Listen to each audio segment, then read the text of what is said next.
Hi friends, Monday mini vlog பார்க்கலாம். நாளைக்கு டியூஸ்டேன்றதுனால இன்றைக்கி வீடு மாப் போடலான்ட்டு ஸ்டார்ட் பண்ணேன். லைட்டாக டஸ்டிங் பண்ணி விட்டுட்டு மாப் போடலாமேன்ட்டு ஆரம்பித்த வேலை எனக்கு வந்து டீப் க்ளீனிங்லேயே இன்றைக்கி முடிஞ்சிட்டு.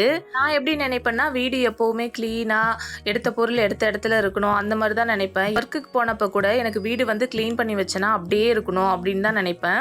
வேலைக்கு போகும்போது நான் அவசரமாக தான் கிளம்பிட்டு இருப்பேன் காலையில். அப்போவுமே வீடு ஃபுல்லாக க்ளீன் பண்ணி எல்லா பொருளுமே இருந்த இடத்துல எடுத்து வச்சுட்டு, கிச்சன் ஒரு டைம், பெட்ரூம் ஒரு டைம், எல்லா ரூமையும் பார்த்துட்டு திருப்பி மெயின் டோரை லாக் பண்ணும்போது ஒரு டைம் ஹாலை நான் சுற்றி பார்ப்பேன். ஒரு சின்ன டம்ளர் இருந்தாலும் அந்த அவசரத்துலேயே நான் வந்து வீடை லாக் பண்ணாமல் உள்ளே போய் அதை எடுத்து வச்சுட்டு அதுக்கப்புறம் தான் டோரை லாக் பண்ணிவிட்டு வேலைக்கு போவேன். அப்போ வந்து ஒரு 4 நாளைக்கு முன்னாடி பலாப்பழம் வாங்கிட்டு வந்தாங்களா, அது வந்து வெயிலில் வச்சப்போ நேற்று வந்து வெடிக்க ஆரம்பிச்சிட்டு நேற்று ஈவினிங் கட் பண்ணலான்னு பார்த்தேன். சரி நைட்டில் வேஸ்ட் ஆகிடும் அப்படின்ட்டு நேற்று கட் பண்ணல.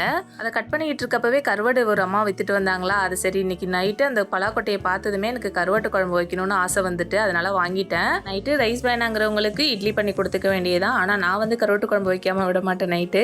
இது நாளைக்கு மதியத்துக்கு கூட லஞ்சுக்கு செஞ்சுக்கலாம். ஆனால் அது வரைக்கும்லாம் என்னால் வெயிட் பண்ண முடியும். Sorry friends. அப்படியே எல்லாத்தையுமே க்ளீன் பண்ணிவிட்டு பாப்பாவுக்கும் கேப்சிகம் ஆம்லேட் பண்ணிவிட்டேன். அவங்க தூங்கி எழுந்தது கொடுக்க வேண்டியதுதான்.